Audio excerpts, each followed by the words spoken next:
ሰላም ሰላም ጠና ሃበለ አመላ ዓለም ትርከቡ ክብራትን ክቡራንን ናይ ዩቲዩብ ቻናል ተስፋ ትግርኛ ሚሊዮነር ቲዩብ እናተከታተልኩም ትርከቡ ተስፋ ሚካኤል ደስታኤ ካብ ናይሮቢ ኬንያ ማለት እዩ ሎማ ዓንቲ ከዓ ሓደ ወሳናይ ዝኾነ ነጥቢ ናባኹም ሒዘልኩም መፅእ ዘለኹም ምስ ቲዩብና ጽቡቕ ሌላታት እናራኸበና ዝኸይድ በተለይ ኣብ ናይ ደቂ ሰባት ኣነባብራ ወይ ከዓ ላይፍ ስኪል ወይ ድማ ስነአብራዊ ምዕባለ ትምህርትን ስልጠናን እናተኸታተልና ከም ንርከብ ይፍለጥ እዩ ማለት እዩ። ስለዚ ሎማዓንቲ ድማ ምስ ሂወትኩም ብጣዕሚ ኣገዳሲ ግደ ዝፃወት ዓብይ ምዕራፍ ዝህበና ናይ ማለት እውን ከም ናይ ሓደ ሳንቲም ክልተ ገጽ ዝኾኑ ኣነባብራና ናይ ደቂ ሰባት ስነአእምራዊ ምዕባለ ስልጠናታት ናይ ፐርሰናል ዲቨሎፕመንት ትሬኒንግ ቅንጭብጣታት ብድማ ካፕቲን ወሰንቲ ዝኾኑ ነጥብታት ናብ ዩቲዩብ ቻናልና እናመሓላለፍኩልኩም ይርከብ ማለት እዩ። ሎማዓንቲ ድማ ምስዚ ናይ ሓደ ሳንቲም ክልተ ገጽ ዝኾኑ ማለት እውን ናይ ደቂ ሰባት ስነአእምሮ ከመይ ከም ዝሰርሕ ኢሉ ድማ ብከመይ ክንጥቀመሉ ከም ዝግብአናን ዘጽንዕ ሳይንስ ስነአእምራዊ ምዕባለ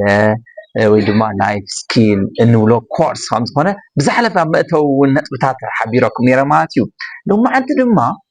ሳይኮሎጂ ወይ ድማ ሂውማን ሳይኮሎጂ ናይ ደቂ ሰባት ስነ ልቦና ድማ እንታይ ይመስል ክልቲኦም ዝፈላለዩሎም ነጥብታት ኣለዉ ግን ድማ ዝራኸብሎም ዓበይቲ ምዕራፋት ድማ ኣለዉ እዮም ንሶም ሓቢርና እናረኣናዮም ከሪና ማለት እዩ። ሳይኮሎጂ ካብ ክልተ ናይ ግሪክ ቃላት ዝመፀ ኮይኑ ሳይኮን ሎጎስን ዝብል ማለት እዩ። ስለዚ እዚ ድማ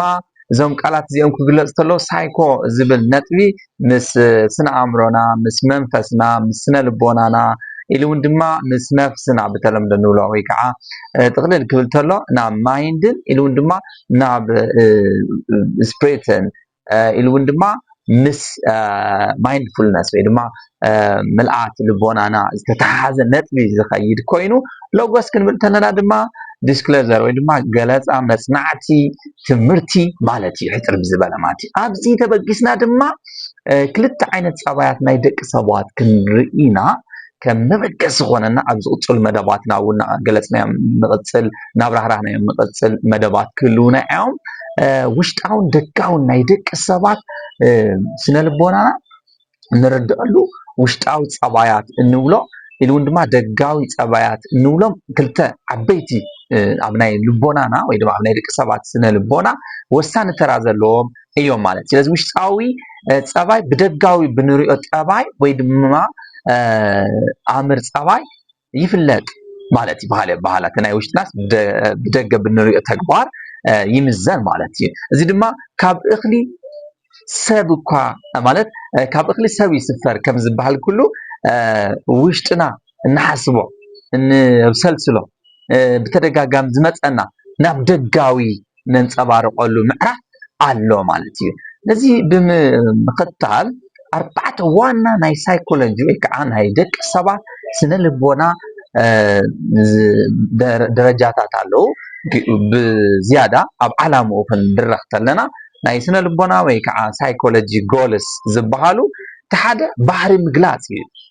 ዲስክሪፕቲቭ ንብሎ ማለት እዩ። ባህሪ ሰባት ንግለፀሉ ብኣረኣእያና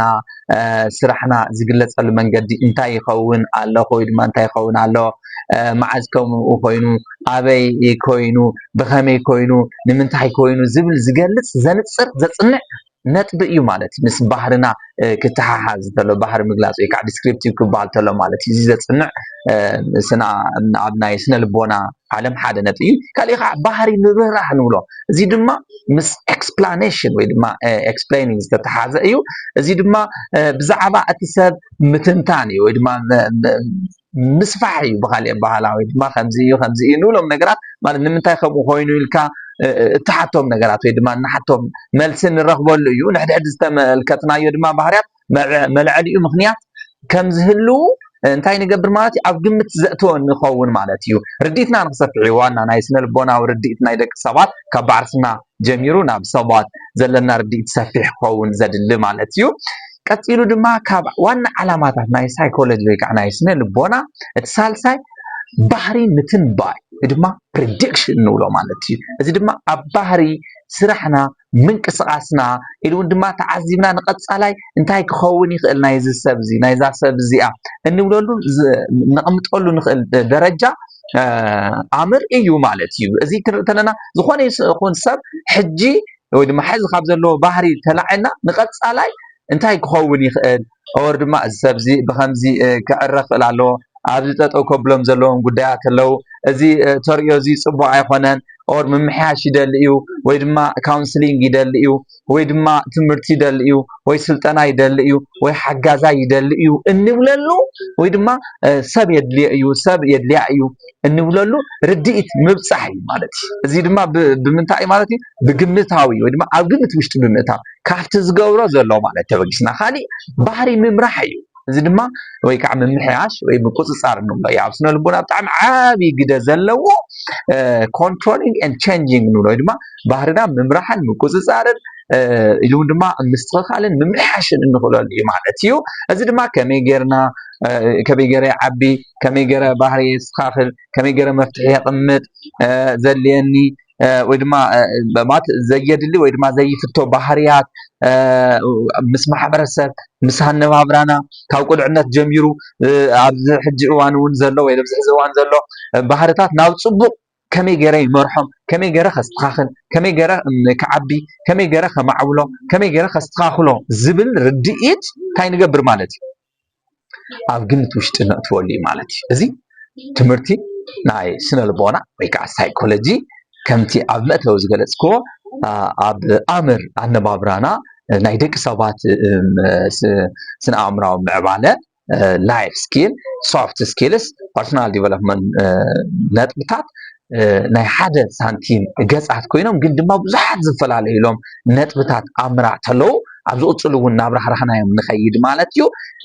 ንምብርህራህ ዝኣክል ዝተወሰነ ቅንጭብ ዝበሉ ነጥብታት እናረኣና ኢና ንርከብ ማለት እዩ ስለዚ ስነ ልቦና ወይ ከዓ ሳይኮሎጂ ንብዙሕ ዘመናት ንብዙሕ እዋናት መጽናዕቲ ዝተገበረሉ ካብ መበል 23 ማለት እውን ካፒታል ማለት ናይ ባዕርሲ ዝኾነ ኣብ ዩኒቨርሲቲ ናይ ጀርመን ማለት እውን ዊልሄልም ዝበሃል ተመራማሪ ኢሉ እውን ድማ ናይ ስነ ልቦና በዓል ሞያ ከምዚኦም ዓይነት ፕሮግራማት ትምህርትታት ስልጠናታት ኢሉ እውን ድማ ኣመክሮታት ወይ ድማ ካውንስሊንጋት ትምህርታዊ መሃብ ብዝጀመረ ብኻልኦት ዜጋታት እውን ኣብ ዓለምና ተስፋፍዑ ኣብ መላእ ዓለም ምባል ይከኣል ኣብ 7 ኣህጉራት ከም ዓውዲ ትምህርቲ ኮይኑ እውን ንሰባት እናጠቐመና እናተሓገዝናሉ ብዙሕ ውፅኢታት ኣብ ሂወትና ንኣመለኻኽታና ደጊፉ ኢሉ እውን ስነ ባህርና ፀባያትና ኣብ ምምዕባል ኣብ ምስትኽኻል እቲ ዘግድሰና ፀባያት ሓዝና ወይ ድማ ባህርያታትና እናተላበስና ክልቲኦም እውን ይፈላለዮም ዓርሱ ዝኸኣለ ግዜ ጌርና ክንመፂና ማለት እዩ ስለዚ ኣብዚኦም ኣብ ናይ ሳይኮሎጂ ትምህርትታትን ኢሉ እውን ድማ ኣብ ናይ ስነ ኣእምራዊ ምዕባለ ላይፍ ስኪል ኤንድ ሳይኮሎጂ ዝተመልከቱ ነጥብታት ትምህርትታት ኢሉ እውን ድማ ተሞክሮታት ሓሳባት ፖድካስትስ ኢሉ እውን ድማ መጠይቃት መደባት እናሓዝና ኣብዚ ዩቲዩብ ቻናለይ ክንራኸብ ኢና ማለት እዩ ንሳኹም ዝፀናሕኹ ሓብኩም ተስፋ ሚካኤል ደስታ እየ የቕንየለይ ሰላም ፍቕሪ ጥዕና ደስታ ምትርፍራፍ ፀጋ ዝመልኦ ሂወት ንክኾነልኩም ጠጥዑም ይምነ ሰሰናዩ ነዚ ዩቲዩብ ቻናለይ ሓደሽቲ ዝኾንኩም ሰብስክራይብ ኮመንት ሼር ምግባር ኣይትረስዑ ኢኹም ቤተሰብ ኮይና ክንቅፅል ጠቐምቲ ዝኾኑ መደባትና እውን ክቕፅሉ በዛ ኣጋጣሚ እዚ ቃል ክኣትወልኩም ይደሊ ማለት እዩ ሰሰናዩ ሰላም ጊዜ ሰላም መዓልቲ ይምነ ቴንክ ዩ